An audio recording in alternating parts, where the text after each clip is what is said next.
Hello everyone, how are you doing? This is MD Tech here with another quick tutorial. In today's tutorial, I'm going to show you guys how to go about transferring your information on Instagram. So you want to transfer to a different location or just download your data basically. In today's tutorial, I'm going to have you covered. And without further ado, let's go ahead and jump straight into it.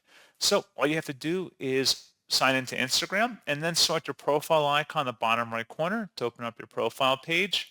And then select the hamburger icon in the top right. Underneath how you use Instagram, you want to select where it says your activity and then scroll down underneath where it says transfer your information. You go ahead and select that if you want to transfer it to a different account. You would select next to proceed, or you could also have downloaded it as well. That was the first option we saw on that prior page, 2 pages ago actually.